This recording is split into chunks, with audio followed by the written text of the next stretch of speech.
McFarlane. Welcome to The Conversation with Al McFarlane. Today is Monday, June 12th, 2023. I'm glad to be here and glad to have you along as well. As always, we want to begin by thanking you for connecting with us wherever you are.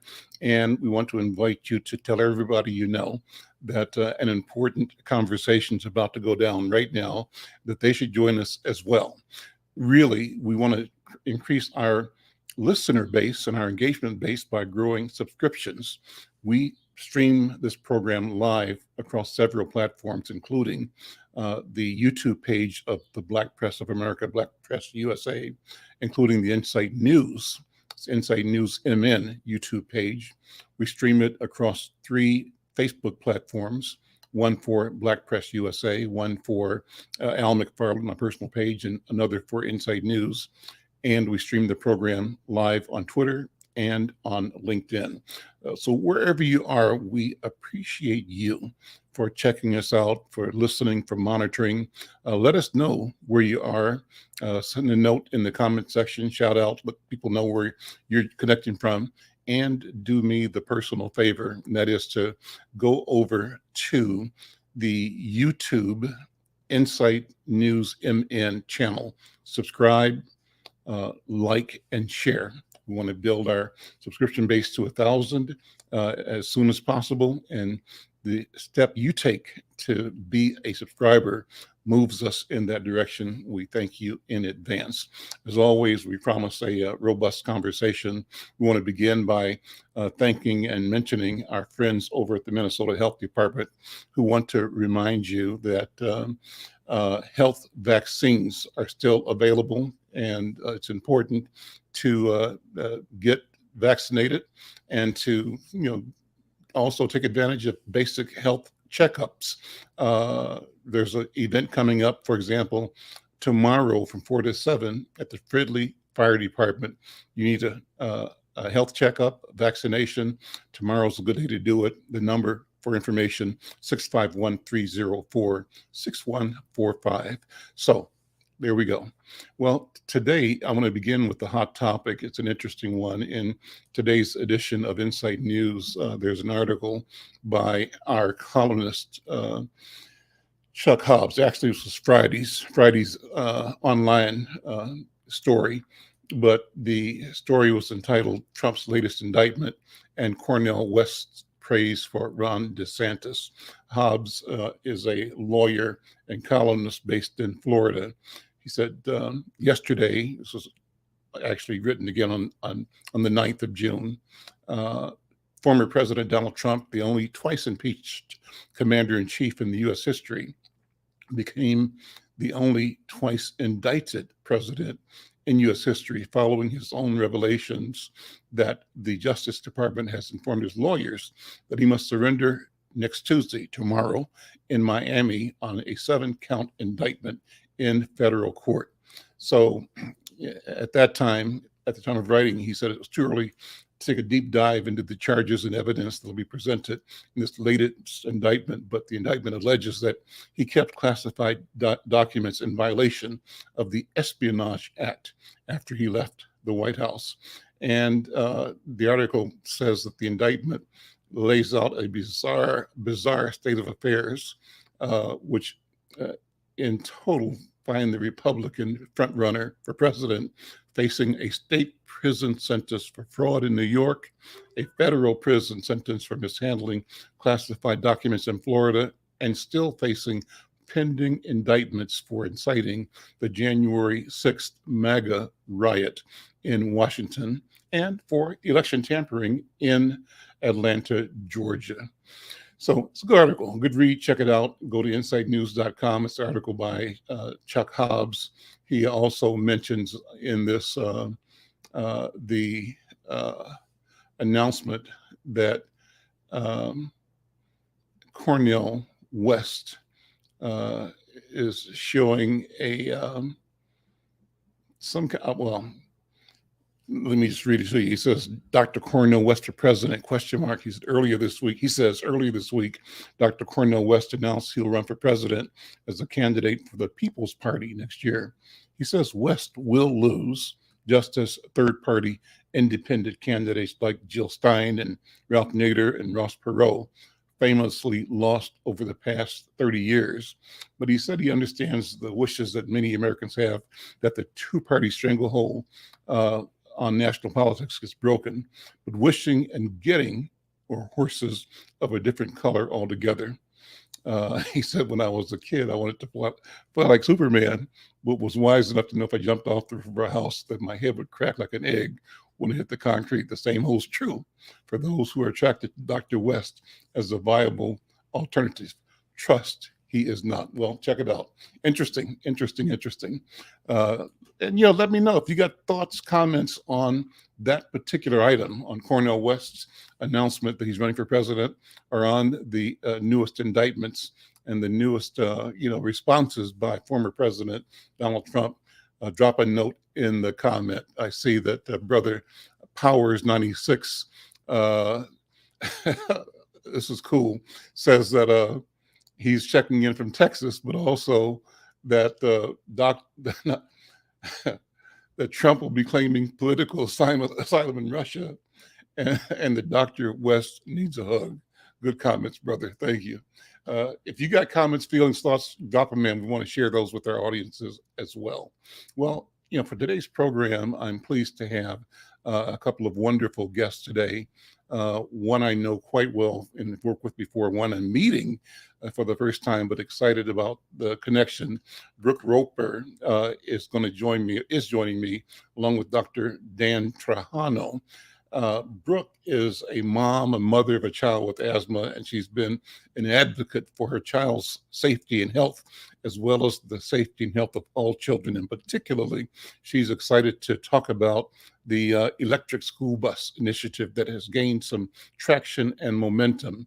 And Dr. Dan Trajano is both a retired physician, but also a health educator at the University of Minnesota and the St. Thomas University, among other places in Twin Cities. Welcome to both of you. Good afternoon. Welcome to the conversation with Al McFarlane. Brooke, let me start with you just by asking you to give us Electric School Bus 101. What's the story? Give us the background. Yes. So electric school buses is an emerging thing that's happening as an effort and a solution to combat the global climate change crisis that we are currently experiencing. And it's truly important to educate yourselves and to learn about the electric school bus movement, especially if you're a parent with a school-age child, as we are learning that the diesel and the electric school buses have detrimental impacts on students and even school professionals that has existing health conditions. And so, of course, as you mentioned, I have a son with asthma, and learning all of these things and just learning how diesel is actually a carcinogen, which is a substance that causes cancer in the living tissue, is truly a problem. And I'm just super happy to work with a dedicated group of individuals to help combat this issue and to make and to help transition our economy and society to a clean energy future, so we can savor the health of our children and ourselves.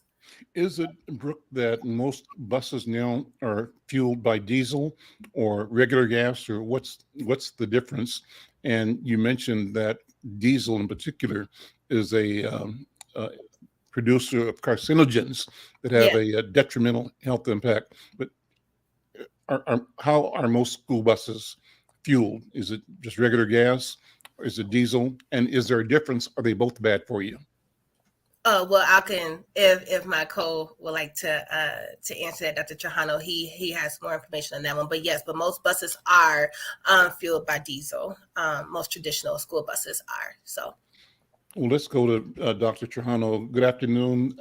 Welcome to the conversation. Good to see you, Dr. Dan.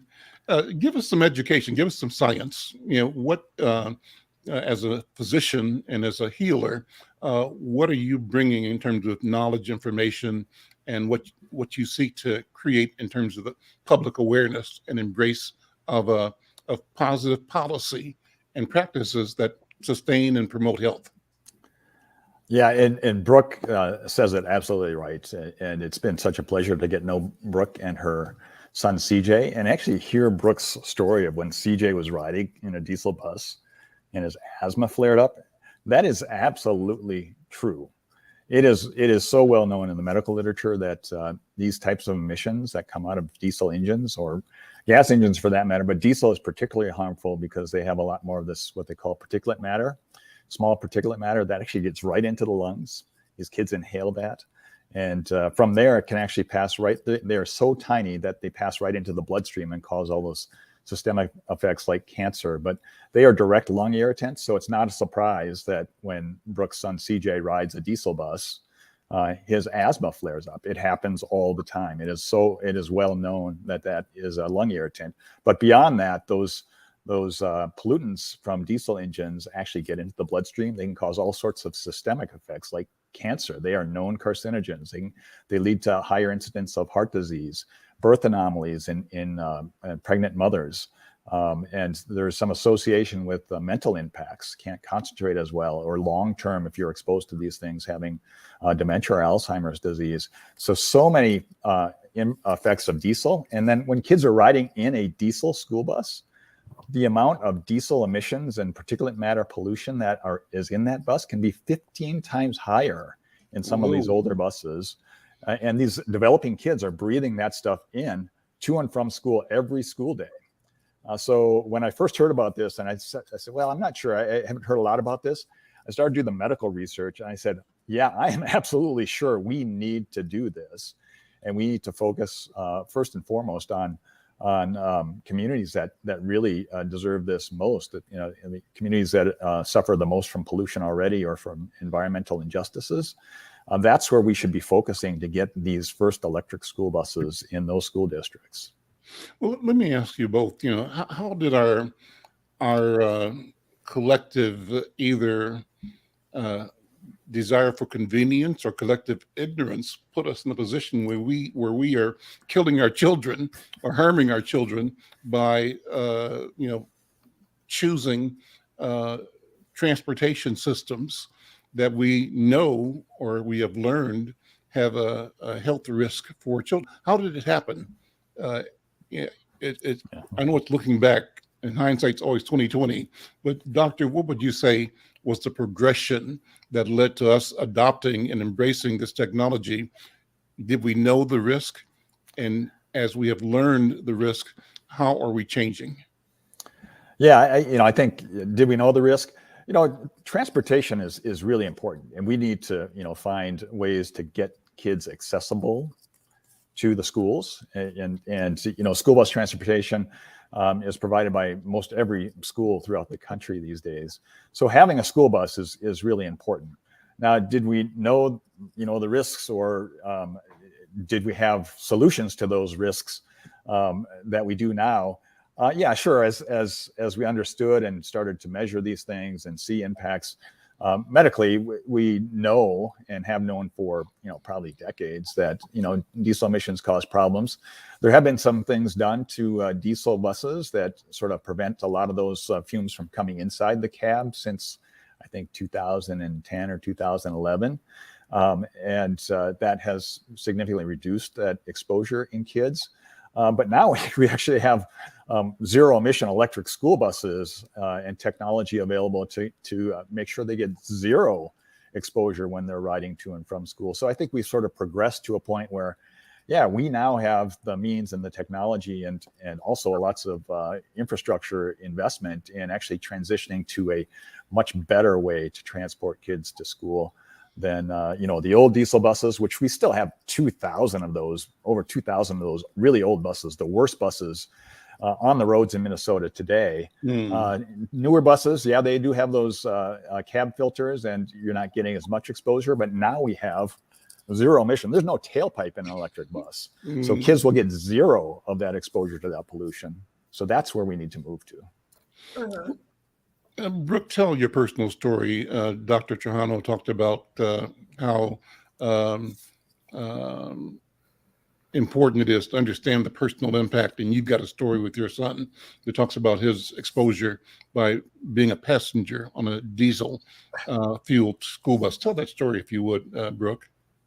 Yeah, absolutely. So I'll just start kind of like with the foundational story. So when my son was 4 years old, my husband Corey and I, we had like a very scary experience where my son began having breathing issues. And so we had rushed him to the children's emergency room. And at the time, he was too young to be diagnosed with asthma.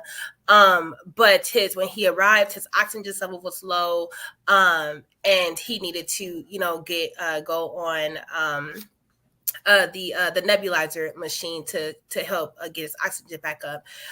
Moving forward, he had a few more episodes of that where they couldn't officially diagnose until he was like 5, and when he turned 5, he was officially diagnosed with asthma. And so, as a mother, I was doing everything that I possibly can to ensure that my son's asthma remains well controlled and under well maintenance and under control. And as an asthma kid and survivor myself, I know the struggle that asthmatics have. And so just doing tons of research and just started to come across and discover some of the ways that diesel school buses and just all the things in the environment plays into respiratory illnesses. And one of my discoveries again was that he's been begging me to ride the bus, and I've been telling him no, just because first, he's too little, secondly, it's because I know how nasty traditional school buses are. And so upon my research, I found that diesel had negative impacts. And so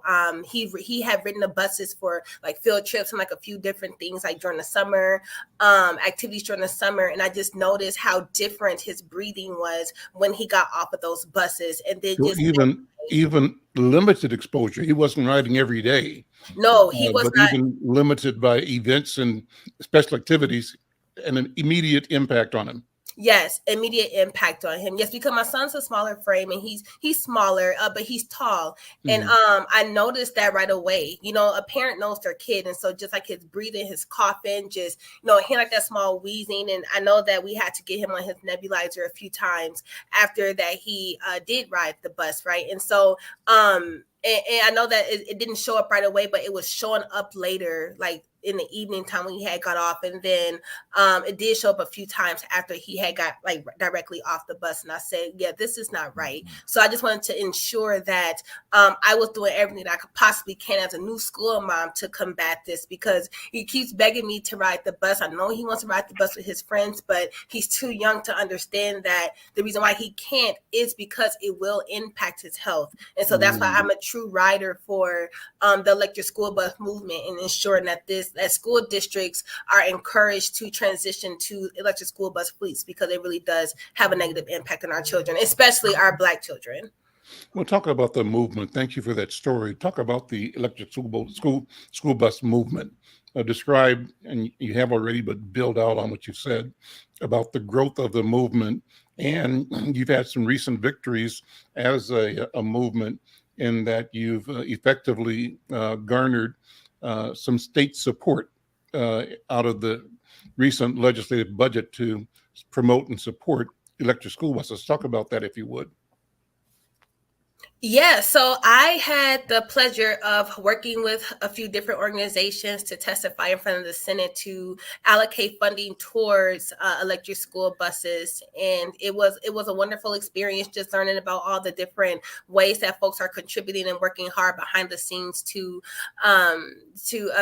push for the funding. I know that there are national movements. I know there's one I just recently discovered was the Electric School Bus Initiative that is really working with people and partnering with organizations to help move it. As far as the numbers, I will let Dr. Trajano touch on that, but my involvement has been really working closely with Dr. Trajano and like a few others, really just putting the statistics together and really pushing that and putting that a part of my testimony to help influence the decision for the recent victory that we just had of actually that bill being passed. And so super happy. It was an exciting moment for our whole team. We just really was overjoyed that this was actually passed. So Dr. Trajano, talk about what was actually done. What did you seek to do, and what actually was accomplished at the legislature? Yeah, so this was quite a success for Minnesota this year. So, my Senator Lindsey Port from Burnsville and Savage, and my representative, Jessica Hansen from Savage, where we live, actually, we approached them about sponsoring and authoring an electric school bus bill, which they gladly agreed to. And Brooke and I had the opportunity to go to the legislature and testify. And, Brooke, Corey and I, because Corey was there, just delightful to have Corey sitting on our lap as she testifies, because it makes the need real. And Brooke's story is it's so powerful. But what we were able to do is get an electric school bus through the legislative bodies, and actually it is now law. There is $13 million of Minnesota funding for electric school bus that will be managed through the Department of Commerce in terms of grants. So priority schools, and we are prioritizing rural, tribal, and school districts of poverty, environmental justice communities, will qualify to get nearly a 95% funded electric school bus and charging infrastructure for their kids that are riding these things through that funding. Now, there's lots of other funding available too, and the federal funding is actually significantly larger. There's actually $5 billion nationwide from the bipartisan infrastructure law to fund electric school buses nationwide. And part of the challenge was, I worked with our state and the EPA Region 5 last year. They awarded the first $1 billion of that. Minnesota is way behind on getting to this funding and knowing this is available. I think there's a lot of misinformation about the technology and the benefits out there. We only got 1.6 million of that first $1 billion, which is less than 0.02% of the nationwide funding. Whereas a state like Michigan got 33 times as much. They got $54 million, and they've been advocating for electric school buses for a couple more years than we have.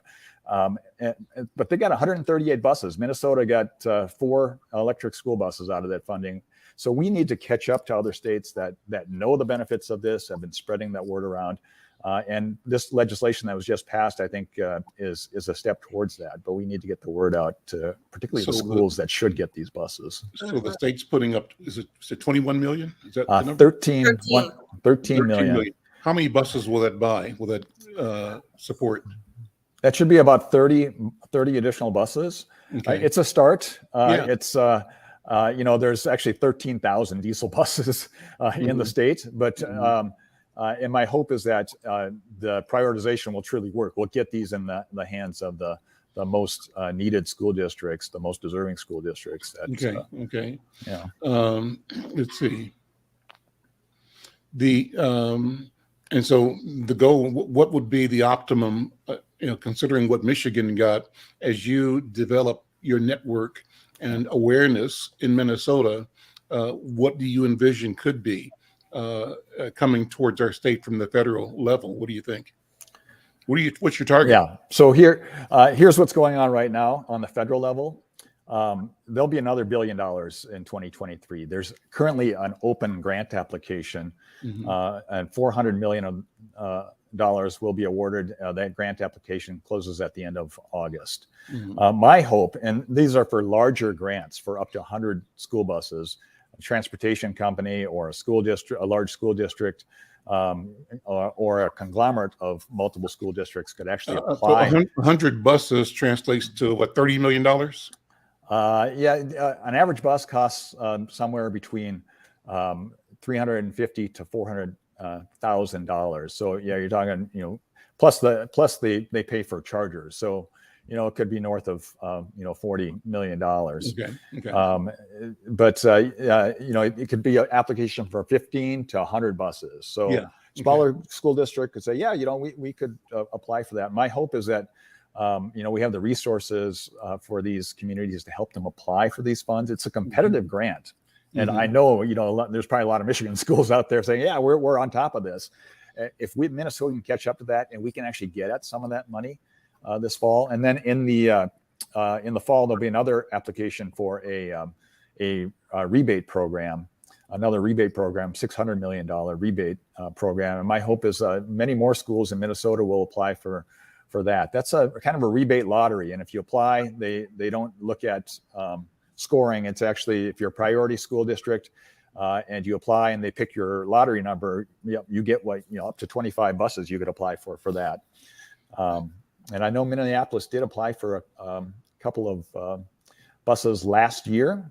And I'll tell you, one of the challenges is, and I've been trying to work the EPA on this, Minneapolis is not considered a priority school district. That I'm sure is a shock to you.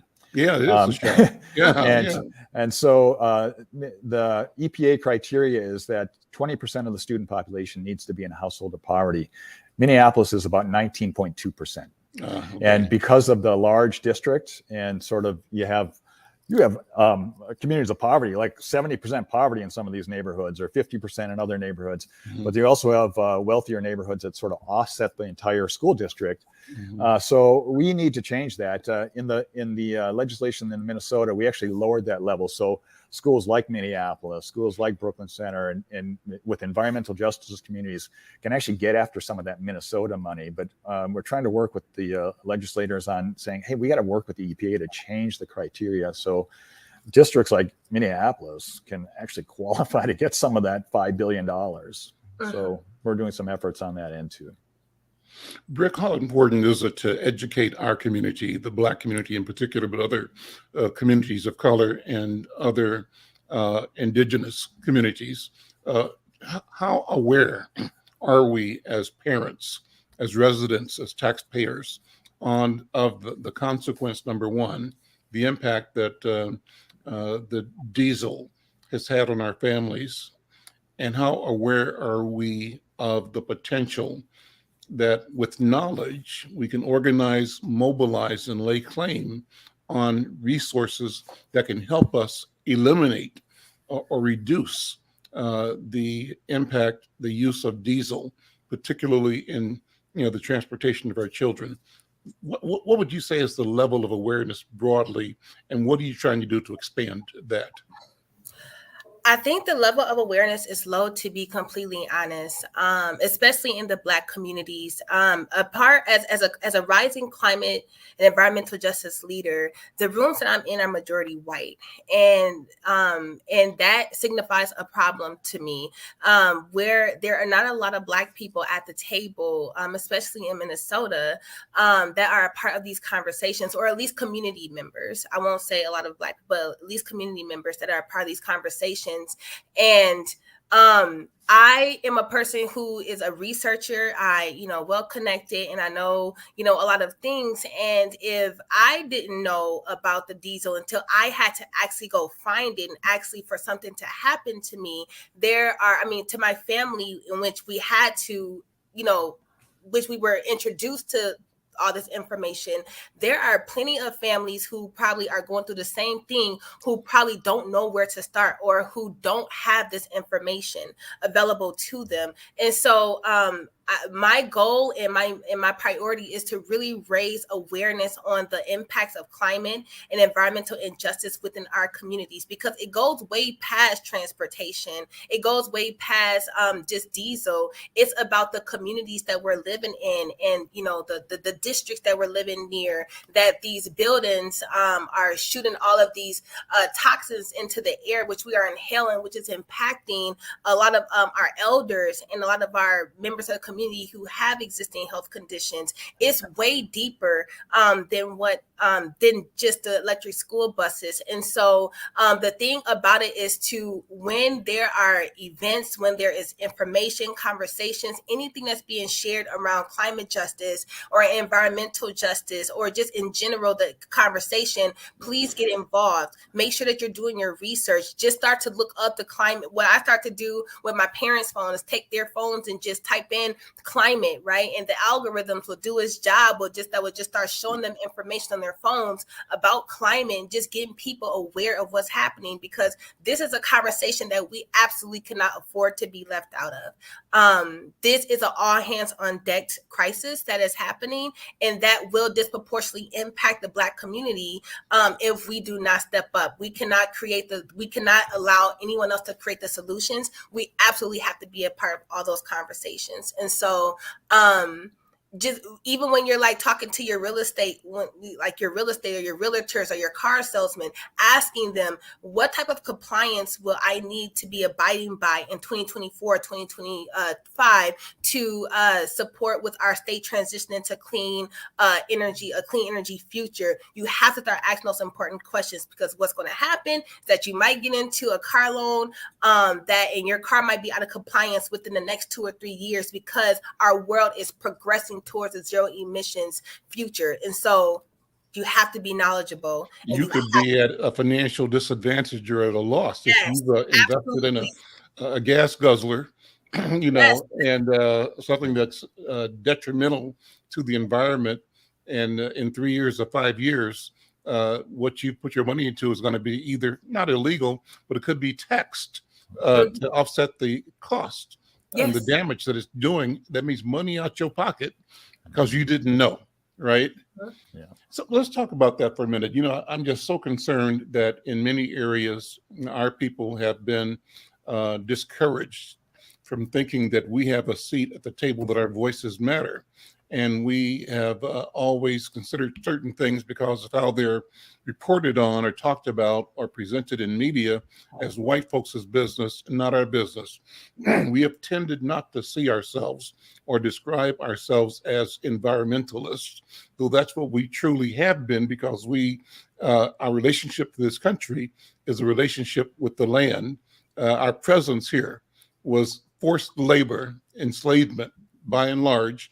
And that was based on our knowledge of the land and our knowledge of farming that allowed the colonizers to create economies using the genius of our knowledge of the land.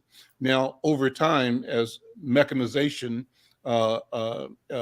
reduced the need for the kinds of labor that we were engaged as, the story appears that we were not important, and our presence and contribution was inconsequential, and they began to portray us as a burden to them, not as the source of all of their wealth.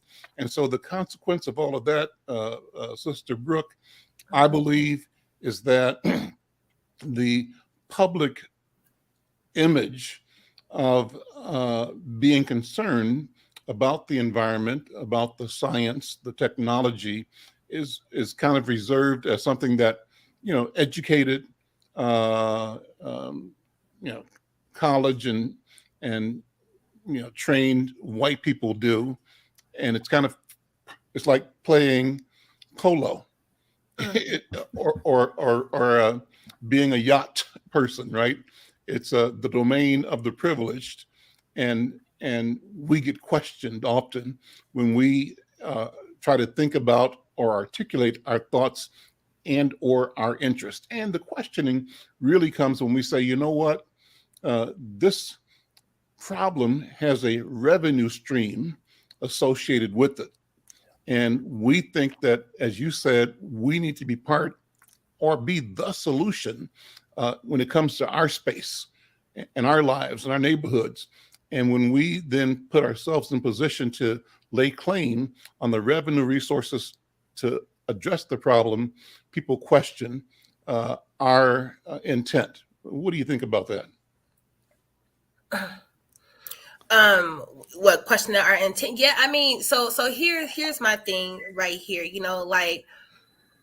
Sometimes, not even sometimes, what needs to be the solution and what needs to happen is that we cannot continue to reach out to the people who are in the higher ups. We cannot continue just to have a table full of senior vice presidents or CEOs and presidents. We need to be grassrooted and reach deep into the community and have people who are actually experiencing this at a higher rate, having them at the table and having their voices being heard, because what's happening is that that's not happening, right?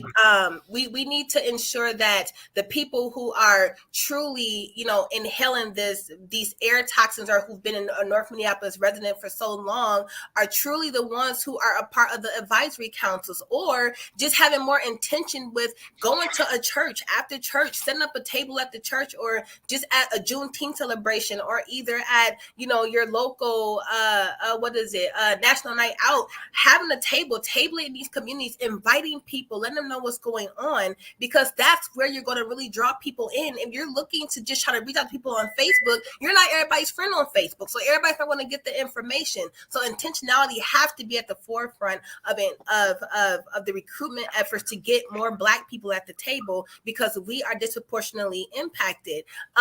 In the case of a natural disaster, they could intensify, and we're going to be double in trouble, at that point, because we're not a part of these conversations that are being had, and it's devastating, because I know so many people, especially my age, who are not even up to date on what's going on with the climate crisis, and it's alarming. It's discouraging, especially when you are continually looked over for opportunities to be at the table.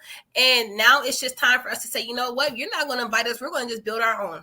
And that's exactly what my mission is to do, is to really get people involved and to really collaborate and connect people, and to really say, hey, y'all, we got to boldly combat this thing together, because one day I'm not going to be here with my son. So I am building the future for all of our kids to be able to survive and not have to go through the things that we're going through right now. So it's really important to have good intentions when you're approaching this conversation.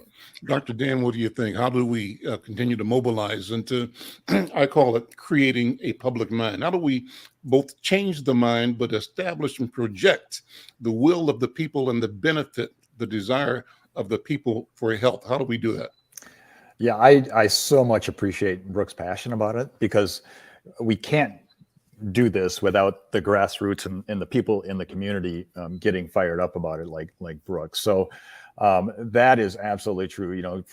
Grassroots is so important, and at the same time, doing it from the top down too, and making sure that the policies are written correctly, so schools like North Minneapolis can take advantage of some of these solutions that are out there.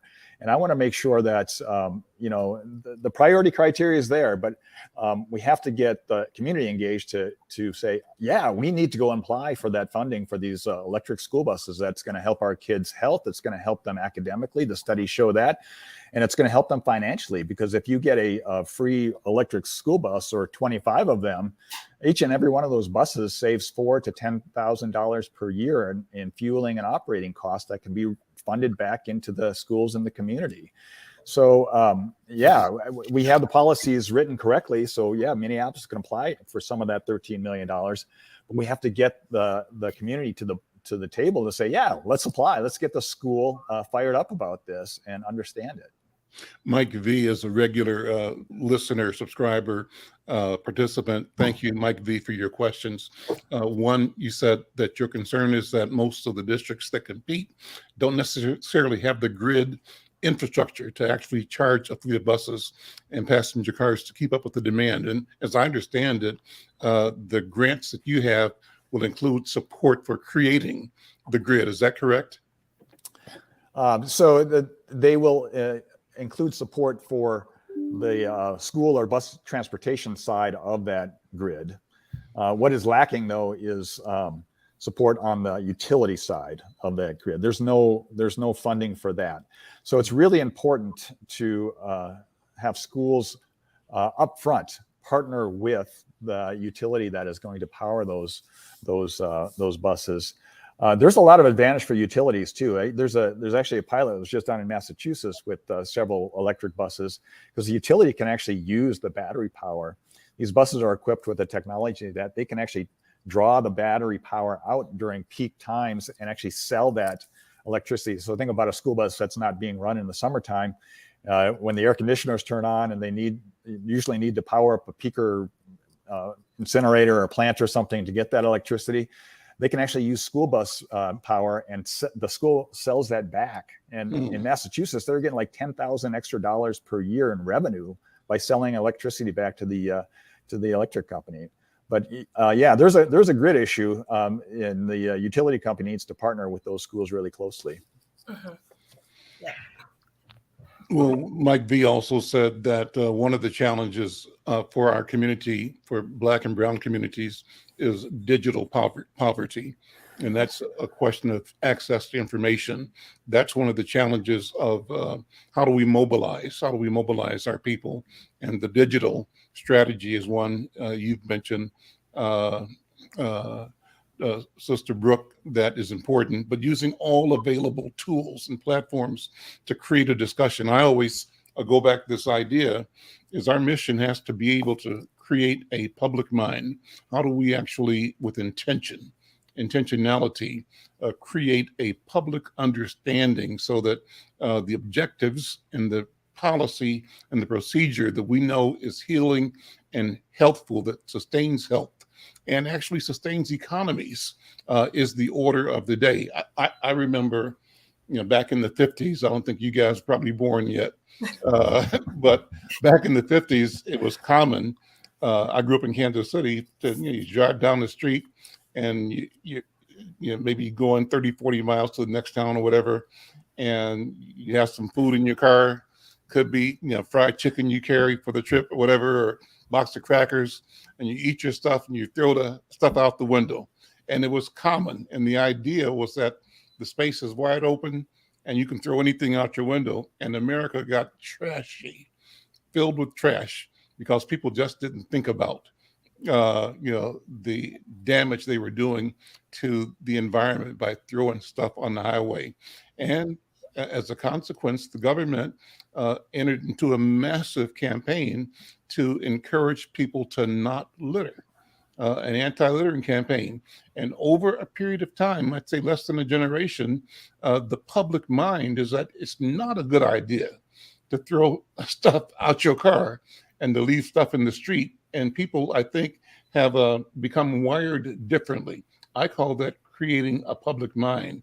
And that kind of intentionality ought to guide how we educate people about moving away from harmful resources like diesel in school buses and towards the positive benefits of electric school buses and more systems that are environment friendly, that are health friendly, that grow community.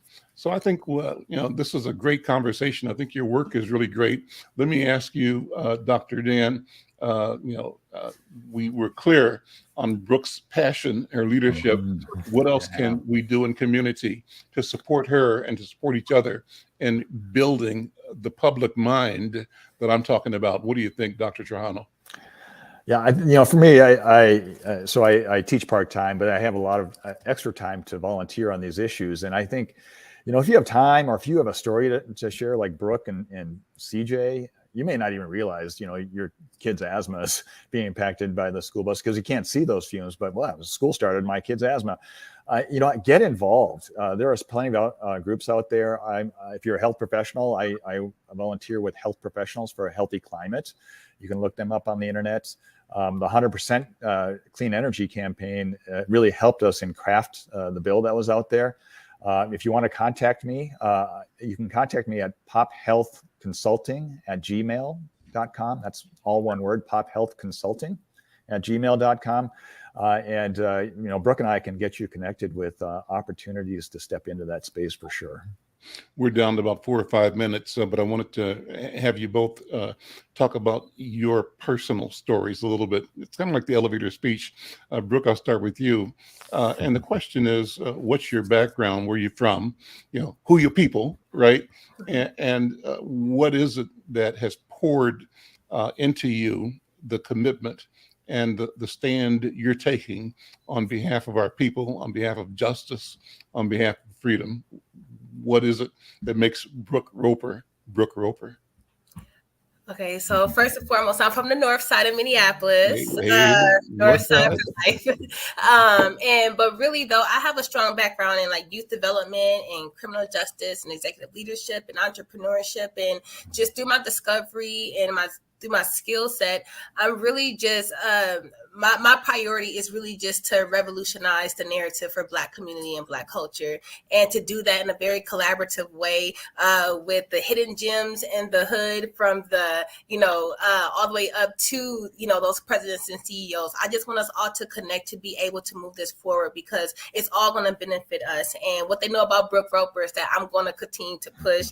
I'm going to continue to find my way. I'm going to continue to get into the rooms. I'm going to continue to use my voice to make a difference. Y'all, I'm that same Northside kid who's ever listening that used to go to play for the park board sports, that went to North Commons, and in the summertime I used to work at the cookie cart. I'm that same Northside kid who came a long way, that same little girl who was scared of thunderstorms who's now challenging them. So I want to let y'all know, get involved in this fight, please. It takes all of us, and let's just continue to win for the culture and just to win for everyone. Thank you. And Dr. Trajano, same story. You're not North Side, but you're a Minneapolis person, or Twin Cities person, right? Well, I was born here, but not raised. I was Okay. raised in rural Minnesota, in Fergus Falls, Minnesota. But I am a native Minnesotan. But for me, just to what drove me, I'm a physician, and I went into population health, and to see the disparity in health outcomes between just different neighborhoods or zip codes. And what we didn't mention was, North Phillips neighborhood, they have 5 times the number of asthma hospitalizations as the Minnesota average, and that disparity is all over the place. When you just begin to look at the data, you can have like a 13-year life expectancy difference 1 mile down the road in St. Paul from one neighborhood to another. And a lot of that is environmental. Most of healthcare is not.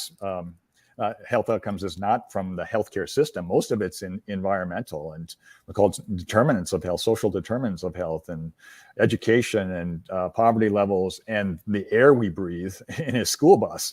And so, getting to that sort of health equity part and the environmental equity part is really what drives me, because it's a health issue as a physician. Mm-hmm. Listen, I'll leave with this note from Mike V again. He says that he's from Boston, and he's confirming in his experience statements you've made about the buses, Dr. Dan. And he said that they had a similar issue. People littered because the community lacked trash barrels. Someone invented a digital trash can, solar powered. What do you say?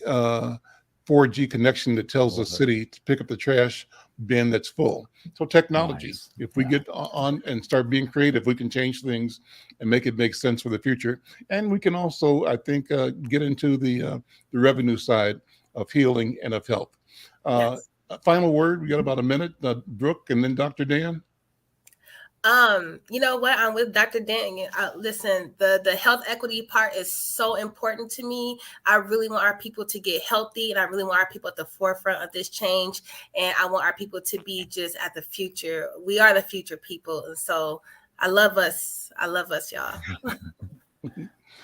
Dr. Dan. Yeah, and for me, I really want those first electric school buses to go to the communities that deserve them most, and I hope we have the resources to do so. And if you're out there interested in learning more, again, my email, pophealthconsulting@gmail.com. Shoot me an email, and Brooke and I will get you connected with ways to get involved. So appreciate the opportunity. Thank you so much. And we'll have you back. This is a great conversation. It's an important one. We want to make sure that we do all we can to keep our community updated. We'll look for press releases and opportunities to do stories on the issue. Maybe as buses are delivered, we can do a story or a feature, put it in the public mind. Brooke, Dr. Trajano, thank you so much. Thank you both, and continued success. Thank you. Okay. Thank you, Al. All right. I'm Al McFarlane. This is The Conversation with Al McFarlane. What a wonderful conversation with Dr. Dan and Brooke. And, asking you again, like, share, and subscribe. Go to the YouTube Insight News MN channel and become a subscriber. Help us grow this organization. Let us know where you are and be a part of this. I want to bring in my colleague and friend, Coach Leah. Coach Leah, good afternoon. How you doing? How was your weekend? Happy Monday to you. Now you're muted. Unmute. There we go. Every time. So sorry about that. So my weekend was. Well, before you go, okay. I love your set there because they've got you and then the picture of you on your TV screen in the other room. I think. Yes. That's cool. That's really amazing. So go ahead. Yeah, well, I'm just trying to encourage others to be subscribed to the YouTube Inside News YouTube channel like I am, and so I you know, I'm what's the word? I'm obsessed with the programming, and so not just because I'm part of it, but it's really good stuff. So I want to encourage others to do so as well. Please subscribe to the Inside News YouTube channel. So, but thank you for that. My weekend. So it was, it was a very interesting weekend. One of my dear friends laid her mother to rest. And so we were able to celebrate her life. And she is, her name is Reverend Leona Daniels. And we're partnered through our nonprofits. She has the W. Leo Daniels Foundation, named after her father, who was a prolific Baptist preacher and minister in Houston, died at an early age, but did so much work in his short 38 years. Her mother passed recently, and of course, she was highly recognized in the community, and so many people came out to show their love to Leona and in honor of her mother this weekend. And so that's how I spent part of my weekend. So I want to just pivot really quick to safety securities for the WNBA. So because I was not able to really focus on what was really going on with other things in life, on my Twitter feed, I found a message from the WNBA talking about the safety of all WNBA players. Now, you're going to have to go back to your social media feeds to find exactly what went on. I have to do the same thing, people. But already, as soon as they say safety security issues, and then they also have within the breadth of that comment, Brittany Griner, I'm like, are we serious? Are we really serious that we're having safety concerns here in the United States at our airports? So you're going to have to check out your social media feeds and check back in with us to get more details about what's going on with that, because clearly this is insane. This is too insane. But speaking of checking back in, so our show, Coach Leah's After the Whistle, debuts next week. And so I'm so excited about that. Oh my gosh, look at that. So I have an incredible producer, Bosh Brody, and he's been doing an amazing job of helping me to get this from ideation to implementation. And I promise, I had a chance to come up to Minneapolis and meet with you briefly, and I recalled the story with you of basically pitching After the Whistle. And before I could even get it out of my mouth good, then you were pitching becoming the sports editor for Insight. And so this is just an amazing relationship that we're having. And this will be a very interesting project in the fact that it has 3 multimedia platforms. It will start out live stream. And so we'll be live streaming on Tuesdays, 4 p.m. Central Standard Time. From there, we'll almost immediately go to on demand, but then you're going to be able to see a portion, which that's the second aspect. And then the third aspect is we'll be going to print. So you'll be able to see a portion of that interview in print. So don't worry if you do not live in Minneapolis, because the print publication, Insight News, which is the largest minority-owned print publication in the state of Minnesota. Don't worry if you don't live there, because there are the online platforms as well, the www.insightnews.com. And there's also an publication as well. So there's ways that you'll be able to see that print version as well, wherever you are in the world. So I'm so excited about that. And we'll be able to have some of the most incredible elite athletes that will be joining us, and you'll be learning about them. And then you'll also be able to learn about our distinguished diamonds. So what are they? Back when we first started the Diamonds in the Rough program, and greatly supported by Insight News back then, over 20 years ago, those diamonds that were selected are now incredible, talented, successful, productive women in their own right today. And so we are going to feature a distinguished diamond during each episode of After the Whistle. And then we'll also kind of conclude each show highlighting and spotlighting community, what we're going to be calling community collaborators. And so these are people much like the W. Leo Daniels Foundation that collaborate with us to do great work in the community. And so we want to give them their flowers and perhaps be able to allow for our viewers to also perhaps be blessed as well. So we're just so excited about that. Well, it's an exciting time and an exciting thing that's about to unfold in After the Whistle and all the things associated with our relationship with you as a sports editor. I'm so glad, as you were speaking, a couple of ideas popped in my head. One is what we're doing is creating documentation. We are creating an archive of our experience, our story, our view of the world, our analysis of existence. And in doing that, we are declaring that what we do is what we are supposed to do, what we are able to do, what we desire to do, and what we have both a right to do and a responsibility. This is work that is placed on us and in us, and we have to do it kind of no matter what. Period. It's got to be done. That's why we're here. That's number one. But it's wonderful when you find a way to bring life into the purpose that you feel, and able to show the product, the produce of this work. And that's what After the Whistle is, and that's what your writing and leadership as a sports editor represents. And I'm excited because you're joining other people. I call us all companions, and that's people that are related not by blood, but by the spirit and by our minds and by our social, or social is not the right word for it, by what I would call a governance structure.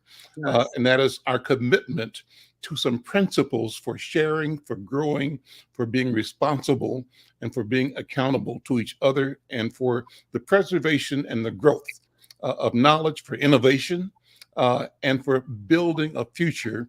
And the future is one that has to reflect our capacity to win. And I believe that the winning I'm talking about is both inevitable and at hand right now as we speak. Well, as I say that, I also say that we're out of time for today. Coach, what's coming up the next few days? Got about a minute. So I just wanted to real quick reiterate that the Minnesota Lynx were able to celebrate their 25 years. Can you believe it's been 25 years already?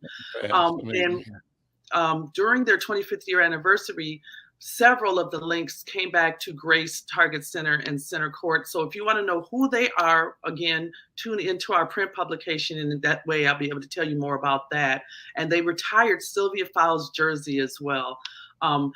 Huge shout out to Glenn and Becky Taylor, the owners of the Minnesota Lynx. And they've been setting the bar for the entire NBA as to how to start a franchise and run a profitable WNBA team.